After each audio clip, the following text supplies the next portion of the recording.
अस्सलामुअलैकुम। आज हम बनाएंगे इटालियन पिज़्ज़ा। अच्छा जी, अगर तो आप लोग पिज़्ज़ा खाने के और बनाने के शौकीन हैं तो ये रेसिपी आप लोगों के लिए है। पिज़्ज़ा जो है वो असल में इटालियन डिश ही है।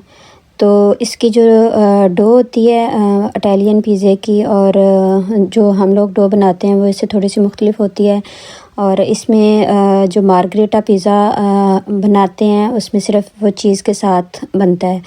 तो आज हम आपको यही बताएंगे कि आप लोग इटालियन पिज़्ज़ा अपने घर में बड़े आराम से बड़ा इजीली बना सकते हैं। ये कोई मुश्किल नहीं है, लेकिन ये थोड़ा सा मुख्तलिफ है दूसरे पिज़्ज़े से। तो चलते हैं रेसिपी की तरफ। ये काम आपने एक रात पहले करना है। अगर आपने सुबह पिज़्ज़ा बनाना है तो रात को आपको ये थोड़ी सी डो बना के रखनी पड़ेगी, जिसमें मैंने 1 टेबलस्पून ड्राई ईस्ट और थोड़ा सा पानी डाल के उसमें 1 टीस्पून चीनी डाल के, जैसे हमारी ईस्ट एक्टिवेट हुई तो उसमें मैंने 2 से 3 चम्मच मैदे के डाले और इस तरह से डो बना के हम इसको कवर करके जो है वो ओवरनाइट के लिए रख देंगे। अच्छा, मेरा यहाँ पे डिब्बा छोटा था तो आप बड़े डिब्बे में इसको डाल के रखिएगा। वो जब रेज़ होता है तो वो बाहर आ गया, फिर मैंने इसको शिफ्ट किया बड़े डिब्बे में और इसको रख दें। बहुत अच्छे से ये रेज़ हो जाएगा। अगले दिन सुबह आप अपने पिज़्ज़े की जब डो बनाएं तो सेम उसी तरह आपने वही प्रोसेस करना है। फिर मैंने दोबारा से 1 टीस्पून ईस्ट ली, उसमें थोड़ा सा पानी और चीनी डाल के उसको रखा। थोड़ी जब वो एक्टिवेट हो गया तो मैंने इसमें मैदा ऐड किया और ये मैंने 3 कप मैदा ऐड किया था। आपने अपनी मर्ज़ी से जितने पिज़्ज़े बनाने हैं आप उस हिसाब से आप लोग मैदा यूज़ करें। अच्छा, इसके बाद साथ ही मैंने नमक डाला इसमें और ऑयल 2 से 3 टेबलस्पून मैंने इसमें ऑयल के ऐड किए। और फिर हम इसमें वो वाली डो जो हमने रात को बना के रखी हुई थी, जो बहुत अच्छे से रेज़ हो गई हुई थी, उसको स्पून की मदद से हम इस डो के अंदर ऐड कर देंगे। लें जी, ये वो ट्रिक है जिससे आपका पिज़्ज़ा जो है वो इटालियन पिज़्ज़ा बनेगा। अच्छा, इसके बाद आप इसको अच्छे से मिक्स करें और अगर आप पानी की ज़रूरत महसूस हो तो आपने इसमें नीम गर्म पानी है वो आपने डालते जाना है और इसकी अच्छी सी डो गूंद लेनी है और डो को आपने सॉफ्ट रखना है। जितनी सॉफ्ट डो रखेंगे आपका जो पिज़्ज़ा है वो उतना ही अच्छा बनेगा। इसके बाद इसके ऊपर ऑयल लगा के मैंने इसको रख दिया गरम प्लेस पे तकरीबन 3 से 4 घंटे के लिए, ताकि हमारी जो डो है वो दोबारा से रेज़ हो जाए। डो बहुत अच्छे से रेज़ हो चुकी हुई है, तो अब हम यहाँ पे इसके पेड़े बना के रख लेंगे। और पिज़्ज़ा बनाने से 1 घंटा पहले आपने पेड़े बना के रख लेने हैं। और पेड़े बनाने के बाद मेरे यहाँ पे 6 बने थे पेड़े। आप अपनी मर्ज़ी से, आपने अगर पिज़्ज़ा बड़ा बनाना है तो आप पेड़े थोड़े से बड़े करेंगे, अगर आपने छोटे छोटे पिज़्ज़े बनाने हैं तो आप पेड़ों को थोड़ा छोटा रखेंगे। मैंने छोटे छोटे पिज़्ज़े बनाए थे तो इसलिए मेरे 6 जो हैं वो पेड़े बने। इसके बाद हम अपनी सॉस की तरफ चलते हैं। जो पिज़्ज़े के नीचे सॉस लगानी है हमने वो बना लेते हैं।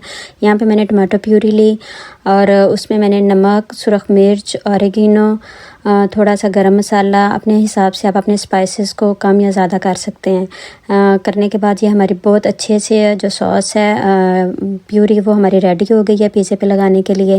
अब हम अपने पिज़्ज़े की तरफ चलते हैं। तो 1 घंटे के बाद जब हमने देखा तो पेड़ा बहुत अच्छे से रेज़ हो चुका हुआ था दोबारा। तो अब आपने अपने हाथों का इस्तेमाल करके हाथों से आपने इस पेड़े को बड़ा करना है। आपने यहाँ पे बेलन यूज़ नहीं करना और इसको नान की शेप देनी है अपने हाथों की मदद से। आप किनारों को थोड़ा सा मोटा रखें यहाँ पे, और उसके बाद अगर आपकी डो सॉफ्ट होगी तो वो हाथों से फैलेगा, अगर सख्त होगी तो फिर आपको बेलन यूज़ करना पड़ेगा।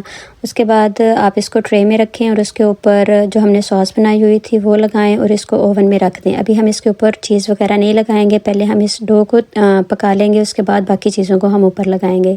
सबसे नीचे वाले ग्रिल में मैंने इसको रखा और जैसे ही हमारी डो नीचे से पक गई तो उसके ऊपर फिर मैंने चीज़ डाली। और उसके बाद अगर आपने चिकन इसमें ऐड करना चाहें तो वो आप जो चीज़ें ऐड करना चाहें वो ऑप्शनल हैं, वो आप ऐड कर सकते हैं। मैंने इसमें थोड़ा सा शवारमा ऐड किया और उसके बाद इसके ऊपर हम फ्रेश मोज़रेला चीज़ जो है वो लगाएंगे। आप इसमें फ्रोज़न चीज़ भी इस्तेमाल कर सकते हैं, लेकिन फ़्रेश का टेस्ट बहुत अच्छा आता है। इसके बाद मैंने इसके ऊपर बेसल लीव्स रखे और इनको दोबारा से मैंने ओवन में रख दिया। डो हमारी पकी हुई है, सिर्फ हमने चीज़ को मेल्ट करना है।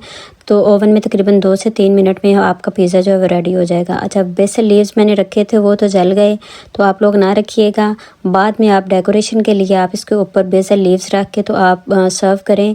और ये बेसल लीव्स का टेस्ट बहुत अच्छा आता है। आप लोग ज़रूर इसको रखिएगा और इसको रख के ट्राई कीजिएगा। ये देखें बहुत चीज़ी और बहुत अच्छा आपका पिज़्ज़ा जो है वो रेडी हो जाएगा। नेक्स्ट टाइम आपने जब भी पिज़्ज़ा बनाना है आप इस तरीके से बनाइएगा और आपका पिज़्ज़ा बहुत अच्छा बनेगा।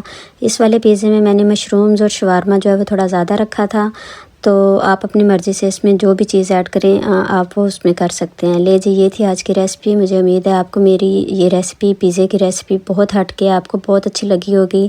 अगर आपको मेरी रेसिपी अच्छी लगी है तो आपने मुझे कमेंट बॉक्स में ज़रूर बताना है, ज़रूर लिखना है आप लोगों को रेसिपी कैसी लगी है।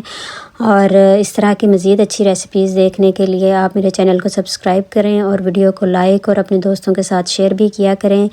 तो मिलते हैं नई रेसिपी के साथ, दुआ में याद रखिएगा। तब तक के लिए अल्लाह हाफ़िज़।